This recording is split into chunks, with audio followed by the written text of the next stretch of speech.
중에서도 다른 이방인 중에서와 같이 열매를 맺게 하려 함이로되 지금까지 길이 막혔도다. 헬라인이나 야만인이나 자유에 있는 자나 어리석은 자에게 다 내가 빚진 자라. 그러므로 나는 할 수 있는 대로 로마에 있는 너희에게 복음을 전하기를 원하노라. 내가 복음을 부끄러워하지 아니하노니 이 복음은 모든 믿는 자에게 구원을 주시는 하나님의 능력이 됨이라. 먼저는 유대인에게요 그리고 헬라인에게로다. 아멘. 기도하겠습니다. 하나님 아버지, 너무나 감사합니다. 주의 택함 받아 부름 받고 십자가의 은총을 알아 그 십자가의 감격 가운데 예배자로 서 있는 우리가 하나님께 마음과 생각과 의지를 다해 예배로 나가오니 주여 이 예배를 받아주시고 특별히 이 귀한 말씀이 선포되는 시간에 전하는 입술을 주님께서 겸손케 하시며 듣는 우리들의 마음을 열어주시옵소서. 이 시간 성령님의 조명하심이 전하는 자와 듣는 자의 모든 마음판에 아버지 하나님이 역사하셔서 우리가 모두 겸허하게 서 있게 하시옵소서. 예수 그리스도의 이름으로 감사하며 기도합니다. 아멘.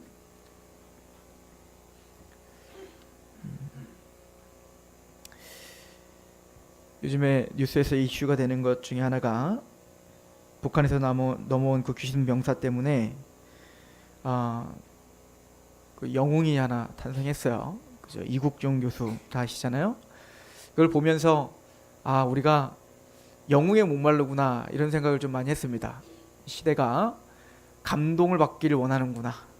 정말 좀 감동적인, 좀 세상의 어떤 그 불의에 타협하지 않는 그 어떤 리더자가 필요하고, 그러다 보니까 이국종이라고 하는 타협 없이 자기의 전문 분야에서 자기의 길을 최선을 다해서 싸우고 있는 그 사람의 어떤 고군분투가 많은 국민들에게 감동을 준 것 같고 저도 감동을 받았습니다. 그러면서 이제 이국종 교수가 지금까지 TV에 출연했던 내용들이 다시 이슈가 돼서 이렇게 간단한 영상들이 막 이제 올라오는 것들을 제가 다 보게 됐어요. 이제 그 중에 하나가 이제 어느 방송국에서 이제 길거리에서 뭐 이렇게 강연하는 게 있더라고요. 근데 그 서울 시내가 쭉 보여지는 그런 빌딩이 높은 그런 곳에서 외국인이 한 명 있어요. 오스트리아 사람이었던 것 같은데 그 사람에게 혹시 당신네 나라에는 이렇게 화려한 대학병원이 있습니까? 이렇게 글라스로 된 벽으로 치장한 이런 병원, 대학병원이 있으니까 우리나라 대학병들은 다 그렇게 좀 멋있게 꾸며놨거든요. 하나도 없다라고 하는 거죠.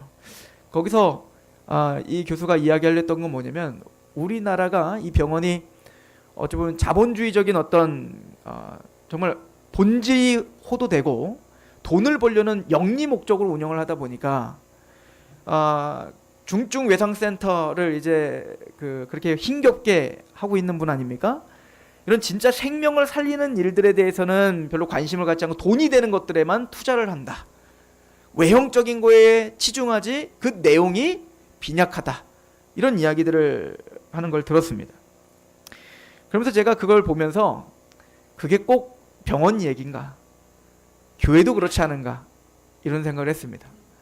우리는 크리스찬으로서 또 교회로서 마땅히 하나님이 주신 사명이 있는데 또 마땅히 목회자로서 성도로서 해야 될, 이 땅에서 해야 될 그 사명이 있는데 우리는 우리도 모르는 사이에 병원이 그렇게 변질되듯 그 본질을 호도하고 외형을 치장하며 많은 사람들이 자기에게 와서 돈을 쓰고 지갑을 열게 하기 위한 병원으로 전락해버린 것처럼 교회가 때로는 마땅히 우리가 쌓아야 될 것들을 잃어버리고 우리도 또한 많은 사람들이 오는 것에만 치중하여 우리가 마땅히 쌓아야 될 그 본질을 흐린 건 아닐까?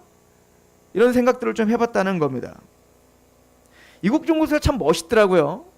보니까 많은 공격들을 당했더라고요. 안팎으로 말입니다.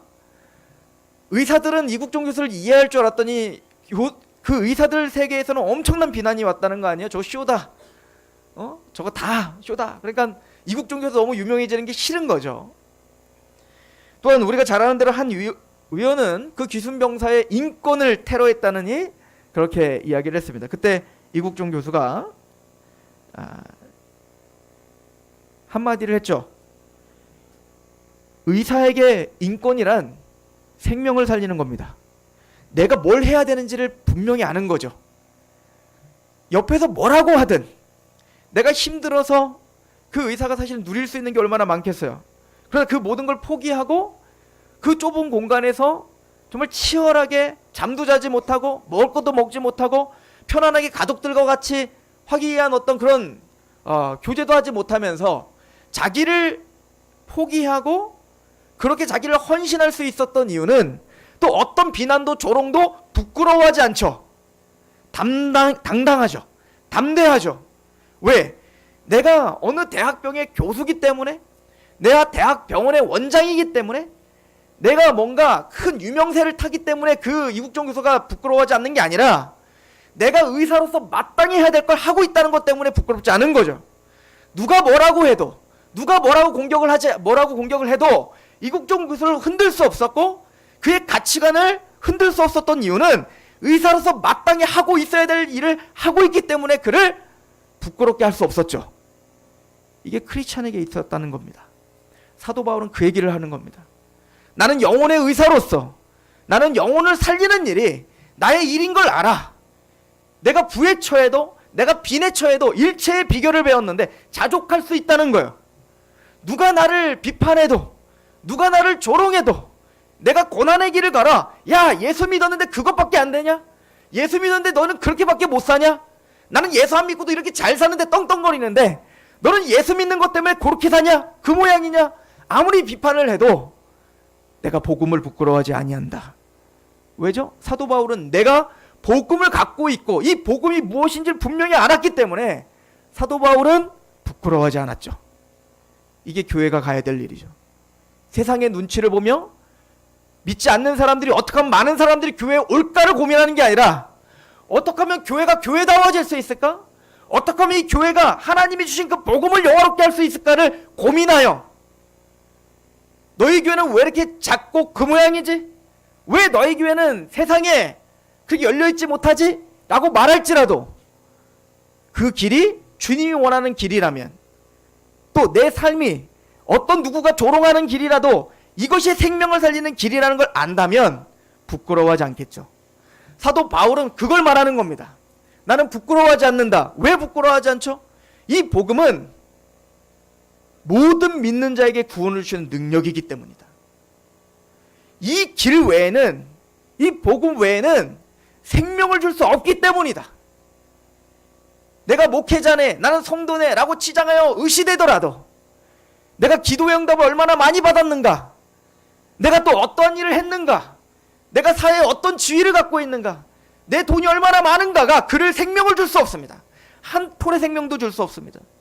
내가 때로는 초라해 보일지라도, 내가 고난의 길을 갈지라도 내가 갖고 있는 복음은 그에게 생명을 주는 거기 때문에 이거 외에는 그 어떤 생명도 줄 수 없기에 그 어떤 대통령도 어떤 왕도 어떤 교수도 어떤 지혜자도 어떤 민족의 영웅도 생명을 줄 수 없고 오직 내가 갖고 있는 이 복음만이 생명을 줄 수 있다는 걸 분명히 알았기 때문에 그는 부끄러워하지 않았습니다.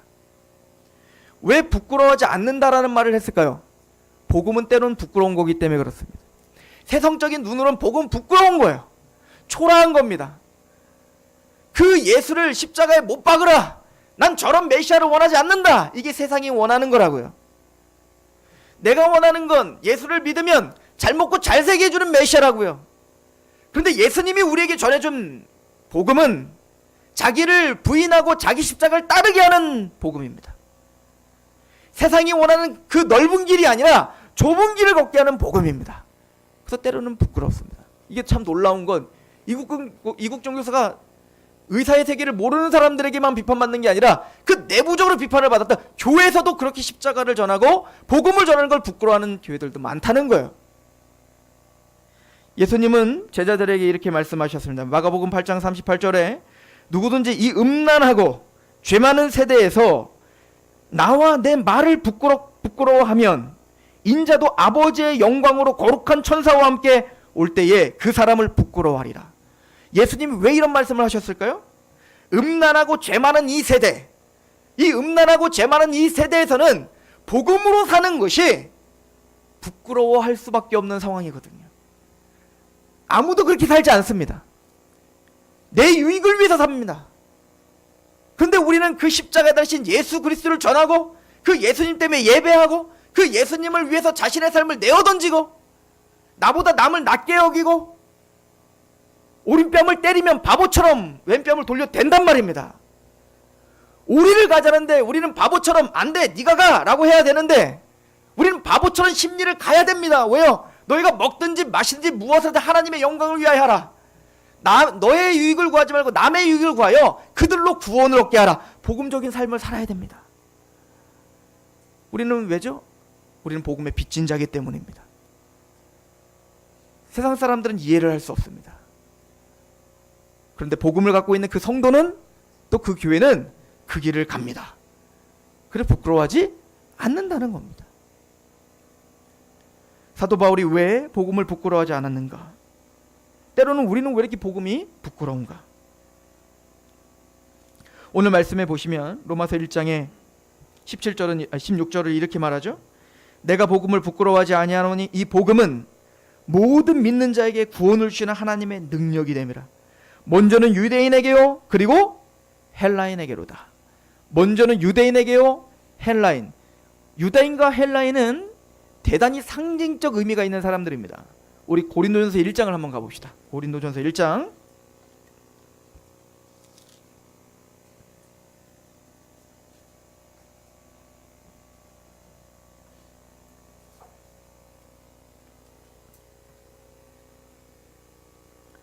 22절입니다. 사도 바울에게는 유대인과 헬라인은 이렇게 생각이 되는 거예요. 유대인은 표적을 구하고 헬라인은 지혜를 찾는다는 거예요. 그러니까 유대인들은 표적을 구하는 사람들입니다. 예수 그리스도를 믿으십시오. 하나님이십니다. 그분을 통하지 않고는 예수를 통하지 않고는 우리가 구원받을 수 없습니다. 그럼 유대인들은 이렇게 질문한다는 겁니다. 보여줘봐 하는 거예요. 표적을 보여라 하는 거예요. 능력을 보이라는 거죠. 야, 예수를 믿으면 정말 천국 간다고? 하나님이 정말 살아계시다고? 그래, 그럼 보여봐. 이게 세상 사람들이 우리에게 요구하는 겁니다. 예수 그리스도를 믿어야 돼. 그래? 보여봐. 안 보여서 못 믿겠어. 하나님 계시면 좀 보여보라고. 네가 예수 그리스도를 믿는 자라면 능력이 나타나야 될 거 아니야. 왜 능력이 아무것도 나타나지 않냐고. 내가 너보다 더 잘 살아. 이게 표적을 보이라는 겁니다. 보여보라는 겁니다. 너의 삶을 통해서 나보다 훨씬 더 나은 삶으로 네가 좀 능력으로 그 기도로 한번 보여보라는 거예요. 사탄이 예수님께 어떻게 시험했죠? 뛰어내리라는 겁니다. 네가 진짜 하나님의 아들이라면 천사들이 너를 받쳐주겠지. 야, 네가 진짜 하나님의 아들이라면 이 돌덩어리를 떡덩어리로 만들 수 있는 능력이 있어야 될 거 아니야. 보여봐.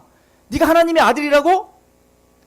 예수님은 세례 받으실 때 하나님이 하늘이 열리고 음성으로 이는 내 사랑하는 아들이라고 분명히 칭해 주셨습니다. 말씀을 하나님의 아들이라고 말했다고요. 그런 세상은 우리에게 요구하는 겁니다. 뛰어내려보라는 겁니다. 돌을 떡덩이로 만들어 먹으라는 겁니다. 예수님은 그것과 상관없었어요. 아무리 그렇게 요구해도 부끄러워하지 않았습니다. 왜죠? 하나님의 말씀이 있었거든요. 이는 내 사랑하는 이고 하나님의 아들이라고. 그 하나님의 명확한 말씀이 있었기에 예수님은 흔들림이 없었죠. 부끄러워하지 않으시죠. 유대인들은 오늘날 세상 사람들처럼 보여줘봐. 내가 안 보여서 못 믿겠어 라고 이야기한다고요. 두 번째, 헬라 사람들은 뭘 구한다고 합니까? 지혜를 찾는다는 거예요. 헬라 사람들은 그 당시 그리스도 철학, 이 철학이 얼마나 발달한 민족입니까? 지혜를 찾았죠. 즉 이해시켜보라는 겁니다. 예수님이 계시다고? 하나님이 계시다고? 그럼 이해시켜봐. 난 이해가 되지 않아. 너희 기독교들 이 과학이 발달한 이 시대에 꼭 미신을 믿고 있는, 저 신화를 믿고 있는, 저 토테미즘을 믿고 있는 저 사람들과 너희들은 똑같은 거야. 너는 가치가 없고 유치하기 짝이 없어. 이게 세상이 우리에게 지금 조롱하는 이야기들입니다. 야, 과학이 이렇게 로켓가 싸고 저 달까지 가는 이 세상에 하나님이 계시다고? 신이 있다고? 게다가 그 신이 인간의 육신을 먹고 이 땅에 왔다고? 야, 그리고 네가 천국 가려면 네가 잘해서 천국 가야지 뭘 또 예수님 덕을 보려고 해. 그것 자체가 이해가 되지 않아. 이해시켜봐. 지혜를 줘봐. 이게 세상의 요구죠. 사도 바울은 이렇게 말합니다. 유대인들은 표적을 구하고 헬라인들은 지혜를 찾는다. 근데 그런 사도 바울, 그런 걸 요구하는 유대인과 헬라인들에게 사도 바울은 이렇게 말합니다. 23절에 우리는 십자가에 못 박힌 그리스도를 전하니 유대인에게는 거리끼는 것이요 이방인에게는 미련한 것이로되. 여러분들 뭔가 보여줘봐, 능력을 보이라는데 아니야, 예수님의 십자가로 너는 구원받았어. 얼마나 거리끼겠냐고요. 얼마나 바보처럼 보이겠냐고요. 얼마나 능력 없이 보이겠냔 말이에요. 말만 잘하지 아무것도 보여주지도 못하면서. 이해시켜봐. 예수 그리스도의 십자가가 너를 구원시켰어. 얼마나 우습게 보이겠냐고요. 과학적으로 설명해봐. 예수님이 십자가로 못 박혀서 너를 십자가에서 구원해 주셔서 얼마나 바보처럼 미련하게 보이겠냐고요. 사도 바울은 말해요. 유대인들에게는 거리껴 보이고 헬라인들에게 참 미련해 보이는 게 십자가라는 겁니다. 그런데 놀라운 건 23절 다시 보십시오. 우리는 십자가에 못 박힌 그리스도를 전하니 유대인에게는 거리끼는 것이요 이방인에는 미련한 것이다. 그러나 24절 같이 한번 읽어볼까요? 시작. 오직 부르심을 받은 자들에게는 유대인에게나 헬라인에게나 그리스도는 하나님의 능력이요. 근데 놀라운 건 우리가 뭔가를 보진 못했거든요. 우리가 다 이해한 거 아니에요. 근데 우리는 그 십자가를 들었을 때 그 십자가에 감격이 되더라는 겁니다. 그냥 그 십자가 믿어지더라는 겁니다. 그리고 성경은 그걸 뭐라고 하냐면 하나님의 능력이고 하나님의 지혜다라고 이야기를 합니다. 하나님 왜 이렇게 하셨을까요? 하나님은 왜 이런 미련한 방법으로 구원시키려고 했을까요? 18절 보십시오. 십자가의 도가 멸망하는 자들에게 미련한 것이요 구원을 받는 우리에게는 하나님의 능력이라. 기록된 바 내가 지혜 있는 자들의 지혜를 멸하고 총명한 자들의 총명을 폐하리라 하였으니 지혜 있는 자가 어디 있느냐? 선비가 어디 있느냐? 이 세대의 변론가가 어디 있느냐? 하나님께서 이 세상의 지혜를 미련하게 하신 것이 아니냐? 하나님의 지혜에 있어서는 이 세상이 자기 지혜로 하나님을 알지 못함으로 하나님께서 전도에 미련한 것으로 믿는 자들을 구원하시를 기뻐하셨다. 미련하게 전하는 십자가가 하나님이 구원을 시키는 기뻐하시는 방법이라고 말합니다. 우리는 세련되게 복음을 전할 수 있는 사람들이 아닙니다. 뭔가 보여지게 복음을 전할 수 있는 사람들이 아니라고요. 제가 합동신학대학원에 갈 생각이 전혀 없었는데 합신을 가게 된 계기가 있었습니다. 합동신학대학원이라고 하는 그 대학원을 저는 전혀 몰랐어요. 근데 입학설명회가 있더라고요. 거기더니 밥을 준다고 하고 문제집을 준다는 거예요. 그래서 제가 그때 존경했던 박영선 목사님이 설교를 하신다는 겁니다. 그래서 거기를 간 겁니다. 밥 준다니까, 선물도 준다니까. 그래서 갔더니 박영선 목사님이 또 아프셔서 설교를 못 하신대요. 그래서 실망했죠. 근데 그때 조병수 총장님이라는 분이 설교를 하시는 거예요. 근데 그분이 이런 설교를 하시더라고요. 여러분들 복음을 어떻게 전하십니까? 라고 이야기를 합니다. 요즘에는 복음을 그렇게 십자가의 도, 죄인 예수 그리스도의 십자가를 명백하게 전하면 안 되는 시대라는 거예요. 그럼 복음이 안 전해진다는 겁니다. 세련되게 전해야 된다는 거예요. 뭔가 그것을 포장해서 전해야 된다는 겁니다. 그리고는 그분이 우리에게 물어봤어요. 그래, 그래서 너희들은 어떻게 세련되게 복음 전하고 있니? 그래, 그 십자가를, 예수님의 십자가를 전해서 안 믿디? 그래서 너희는 어떻게 전하고 있는 거야? 이 과학이 발달한 이 시대에 그래서 너희들은 어떠한 방법으로, 어떤 세련된 방법으로 너희들을 전할래? 그리고 한 예를 듭니다. 2002년에 월드컵이 우리나라에서 한창 있었을 때 전 세계 사람들이 우리나라에 막 몰려들었지 않습니까? 합동신학대학원이 수원에 있습니다. 수원 월드컵 경기장에서 한번 대단한 경기가 있었나 봐요. 그때 막 다 몰리니까 교수님들이 이런 기회가 어디 있어요? 축구를 직접 보는 이런 기회가 어디 있습니까? 그래서 교수님들이 같이 축구 경기를 보러 갔다는 거예요. 근데 봤더니 어디서 뭐 이렇게 쓰고 막 마스크를 한 사람이 막 전도지를 주면서 막 전도를 하고 있다는 겁니다. 그때 그게 얼마나 볼상한 사람. 아니 이런 날 교회 그냥 이미지 이상해지게 그래. 이 좋은 날 그냥 축제나 하지 그냥 저러고 있어. 이렇게 보니까 성격 교수님이세요. 그때 충격을 받았다는 거예요. 그리고 그분한테 물어봤어요. 왜 지금 여기서 이러고 있습니까? 얼마나 좋은 기회예요. 선교를 나가야 되는데 선교 나가기 전에 전 세계 사람들이 여기 다 와 있는데 얼마나 좋은 기회입니까? 그리고 물어보는 거예요. 그래, 너희들은 배워서, 너희들은 그렇게 과학을 많이 알아서 어떻게 세련되게 전할래? 복음은 미련한 거야. 십자가 도 외에는, 그 십자가 명확하게 선포되기 전에는 구원을 얻을 수가 없어. 여러분들 우리는 복음을 부끄러워하지 않습니까? 제가 서울에 있을 때 저랑 같이 있었던 형제 한 명 있었어요. 우리 아시는 분들 영준 형제라고. 그 형제가 참 특이한 형제긴 해요. 제가 군대에서 복음을 발견하고 복음을 듣고 너무 감격스러워서 그때는 만나는 사람마다 막 복음을 막 전할 때입니다. 복음을 전하고 회심하고 또 막 욕도 먹고 그러면서 복음을 막 전하다가 그때 만난 형제였어요. 그래서 그 형제가 서울에 다시 이제 제대하고 오면 자신의 집이 이제 신림동에 집이 비는데 거기 와서 살으라는 겁니다. 그럼 거기서 공부도 하고 성경 공부도 하라고 하는 거예요. 그때 대전에 있다가 정말 서울에 내가 갈 일이 있어 나 서울 간다. 그랬더니 알았어. 그랬더니 집을 열어줘서 거기서 제가 4년 동안 살면서 거기서 서울에서 많은 사람들이 와서 성경 공부도 하고 교제도 하고 그렇게 했던 장소로 사용을 했습니다. 그러다 보니까 4년 동안 제가 거기서 거의 매일 사람들이 와서 성경 공부를 했으니까 옆에서 그 형제가 맨날 그걸 들었을 거 아니에요. 복음을 전하는 걸. 그러니까 그 형제가 한 번은 야 잘 봐. 교수님 따라하는데 제 목소리와 톤과 모든 걸 그대로 다 따라하는 거예요. 그래서 야 너 되게 잘한다. 너 그냥 그대로 전하면 되겠다. 근데 아니야. 나 아직 준비가 안 됐어. 이러더라고요. 제가 그때 이제 고향에 잠깐 내려갔습니다. 고향에 가서 진천에 가서 있는데 전화가 왔어요. 전화 오더니 이 녀석이 전화를 해서 야 정성아 빨리 좀 와. 너 어디야? 나 지금 진천이야. 서울 못 가. 안 돼. 지금 빨리 와야 돼. 왜? 내가 한 영혼을 만났는데 그 영혼에게 복음을 전하려고 하는데 마음 다 열렸어. 마음 다 열려서 왠지 복음만 딱 전하면 왠지 얘 믿을 것 같아. 그러니까 너만 오면 돼. 빨리 와서 복음을 전해줘. 그래서 야 나 지금 서울까지 못 가. 지금 차도 없고 거기까지 가면서 걔 집에 가지. 네가 해. 아니야 난 못해. 야 너 4년 동안 나한테 들으면서 저번에 나한테 한 거 그냥 그대로 해. 안 돼 못해. 그래서 끊었어요. 2시간 있다 전화가 왔어요. 전화를 받자마자 된다. 야 영접했어. 이 사람이 눈물을 흘리면서 그 십자가를 영접했어. 복음의 능력이 있습니다. 우리가 뭔가 잘 전해서가 아니라 하나님의 복음의 능력이 있다고요. 그거 정말 믿으십니까?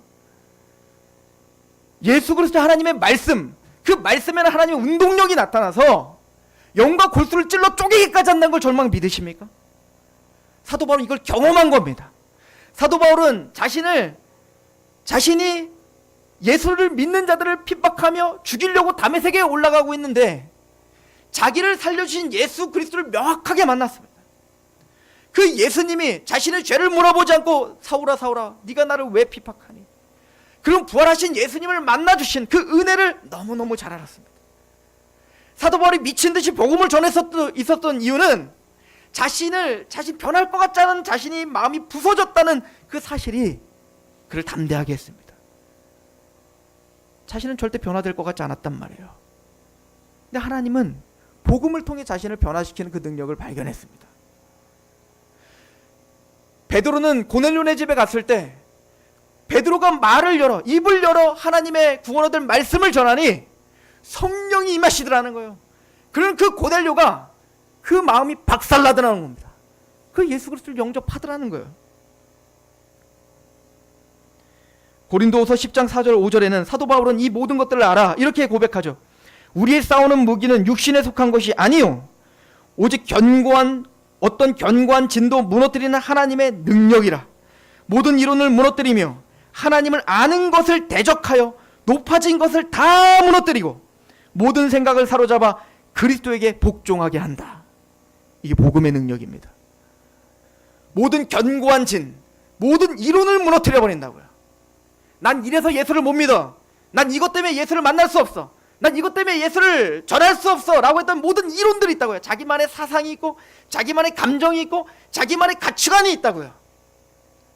제가 군대에서 복음을 전하는데 한 친구가 복음을 전하는데 그 친구는 예수를 믿지 않는 분명한 이유가 있었어요. 저한테 설득을 해요. 내가 복음을 전하니까 얘는 나한테 설득을 합니다. 내가 왜 예수를 믿을 수 없는지. 그래서 제가 설득을 당했어요. 너는 못 믿겠다. 왜냐면 자기 삼촌이 목사인데 자기 집에 사기를 쳤대. 자기 아는 옆집 누가 장로인데 사기를 쳤대. 왜 이렇게 사기를 많이 당해요? 장로고 목사고 예수를 잘 믿는 사람들 사기를 당한 거야. 그렇게 많이. 자기 집이 풍지박살 나는 걸 너무 많이 본 겁니다. 그래서 난 죽어도 예수 못 믿겠다. 그래서 저도 그랬어요. 예수 못 믿겠다 너. 이해한다. 너 얘도 믿을 수 없겠다. 근데 그건 아까워서 제가 오바댜 말씀을 찾아줬어요. 너의 마음의 교만이 너 스스로를 속이고 있구나. 그 말씀을 찾아줬습니다. 근데 그 말씀이 무너졌어요? 그 말씀이 뭐라고요? 그렇다고 여러분들 안 믿는 친구들에게 그 말씀하면 무너진다는 얘기 아니에요. 이거는 기계적인 게 아닙니다. 내가 어제는 이 복음을 똑같이 전했는데 이 사람이 무너졌는데 어떤 사람은 안 무너져요. 어떤 사람은 믿을 것 같은데 안 믿어요. 어떤 사람은 죽어도 안 믿을 것 같은데 던졌는데 믿어요. 니느웨는 어땠죠? 요나는 전하기가 싫었다고요. 그래서 사흘길 동안 다녀야 돼요. 원래 사흘길 동안 다녀야 돼요. 하루 길을 다녀요. 이거 어떻게 다녀요? 뛰어다닌 거예요. 뛰어다니면서 복음을 어떻게 전해야 돼요? 우리는 복음을 전할 때 앉혀놓고 1시간 동안 자간자간 성경 펴면서 이렇게 해도 믿을까 말까인데 요나는 뛰어다니면서 이러고 뛰어다닌 거예요. 그런데 그 말에 그들이 다 통곡하고 회개하는 역사가 일어났어요. 복음은 우리가 전하는 게 아닙니다. 우리는 도구일 뿐인 거예요. 어떤 말씀을 어떠한 계기로 그 사람이 무너질지를 모릅니다. 그러나 적어도 디도서 1장 2절은 말하죠. 영생의 소망을 인함이라. 그 영생의 소망을 영원 때 전부터 하나님이 약속하신 것인데 자기 때에 자기의 말씀을 전도로 나타내기 작정하셨다. 분명한 것은 언제 어떻게 그들이 무너질지 모르지만 분명히 하나님이 예정하신 것은 하나님의 때가 있습니다. 오늘 내가 복음을 전했던 이 사람이 안 믿어요? 그러면 하나님의 복음이 능력이 없는 게 아니야. 내가 잘못 전한 게 아니야. 하나님의 때가 아닌 것뿐입니다. 내일이 때겠죠. 때를 어떤지 못 어떤지 전하는 겁니다. 자기 때에 전도로 하나님의 말씀을 갖고 전도로 나타나시기로 결정하셨다는 겁니다.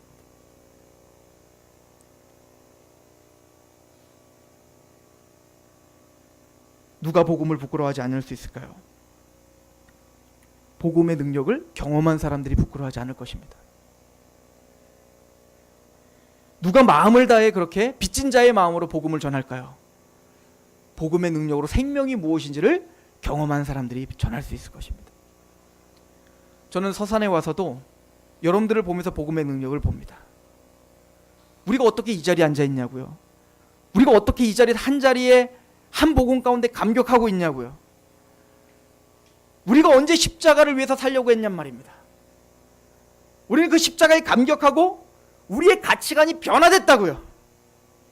이제는 이 자리에 나오는 것이 어거지로 나오는 게 아니라 마음을 다하고 뜻을 다하고 목숨을 다해 하나님을 사랑하는 마음으로 나오게 됐다고요.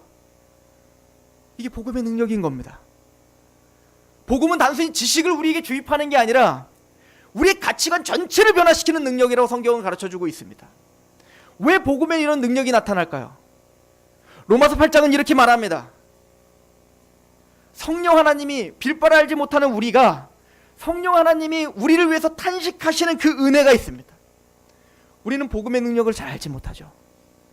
우리에게 진짜 원하고 우리가 진짜 갈망해야 되는 하나님의 영광과 하나님의 그 하나님의 나라와 그 복음의 정수에 대한 그 감격이 사도 바울에게 우리는 비하면 아무것도 아니죠. 그럼에도 불구하고 그래서 우리가 맨날 비는 건 뭐예요? 우리가 맨날 기도하는 건 뭐예요? 하나님 저 영혼이 살아나기를 원합니다. 하나님 내 영혼이 정말 복음에 부끄럽지 않고 빚진 자의 마음으로 그렇게 담대하게 복음을 전하는 사람이 되게 해주세요. 언제 우리가 그걸 위해서 울었냐고요. 우리가 목 놓아 우는 건 대부분 내 자녀가 좋은 대학교에 좋은 직장에 건강하게 내가 부자가 되게 이걸 위해서 울지 않았냐고요. 우린 빌바를 알지 못해요. 하나님은 근데 그걸 책망하시지 않고 빌바를 알지 못하는 우리를 위해서 성령님 말할 수 없는 탄식으로 지금도 간구하신대요. 그리고 성부 하나님은 자기 아들을 내어주신 이가 우리에게 더 무엇을 주지 않겠는가. 그 예수 그리스도를 우리 위해서 십자가에 죽게 하신 그 하나님이 우리에게 뭘 더 주시지 않겠습니까? 아들을 죽이기까지 결심하시고 결단하시고 고집스럽게 그 열심으로 우리를 인도하시고 마침내 구원 얻게 하신 하나님이 여러분들 구원의 완성으로 인도하지 않겠어요? 성자 예수님께서 십자가에 죽으셨다가 부활하신 예수님이 친히 우리를 위해서 간구하시냐 변호하시느니라. 그 예수님이 자기의 몸을 희생하며 지금 하나님 우편에서 우리를 위해서 지금 간구하십니다. 높음이나 깊음이나 그 어떤 피조물이 그 사랑에서 끊겠습니까? 성부와 성자와 성령 하나님의 그 열심으로 얻어낸 그 복음, 그래서 우린 부끄러워하지 않는 겁니다.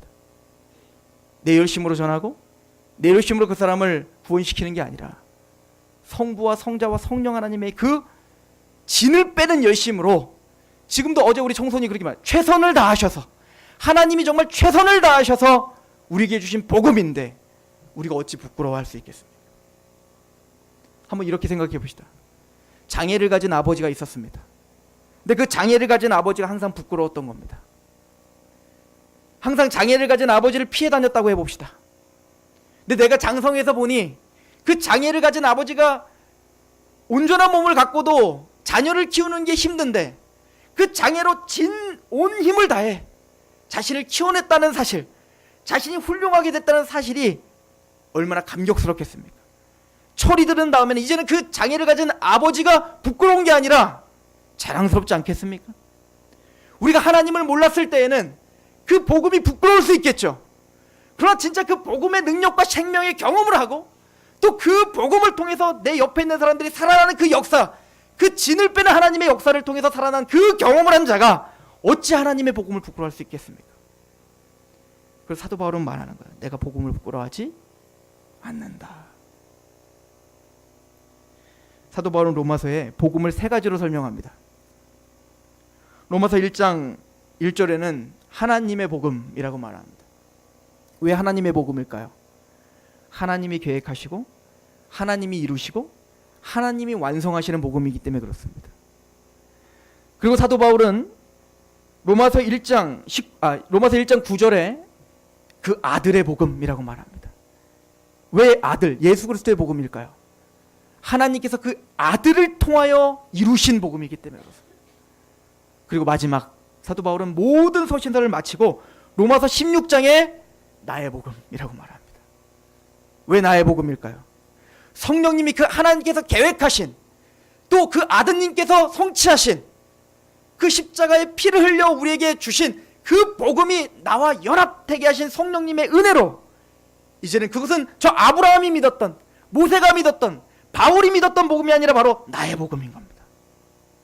나의 하나님, 나의 복음. 그래서 우리는 그 복음을 자랑합니다. 그 복음을 부끄러워하지 않는다는 것입니다.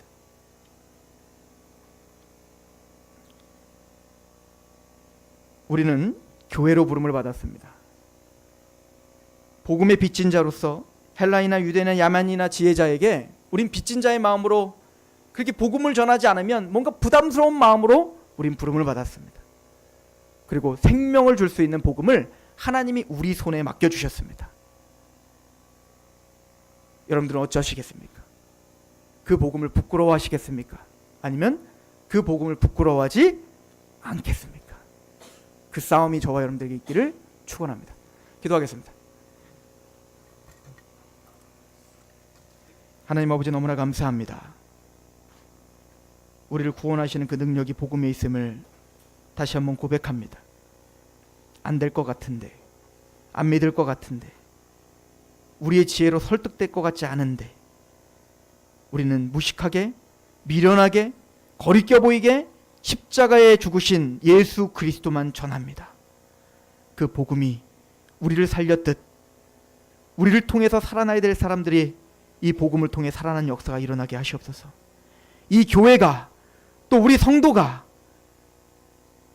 교회답게, 복음을 가진 자답게 우선순위가 무엇인지를 바로 깨달아 그렇게 하나님 앞에 우리의 삶을 내어드리는 그런 우리가 되게 하옵소서. 하나님이여, 우리를 긍휼히 여겨주셔야 됩니다. 우린 빌바를 알지 못하는 자들입니다. 그러나 성령님이 하나님의 사랑을 우리 안에 끊임없이 부어주셔 그 소망을 부끄럽지 않게 하실 줄로 믿습니다. 예수 그리스도의 이름으로 감사하며 기도합니다.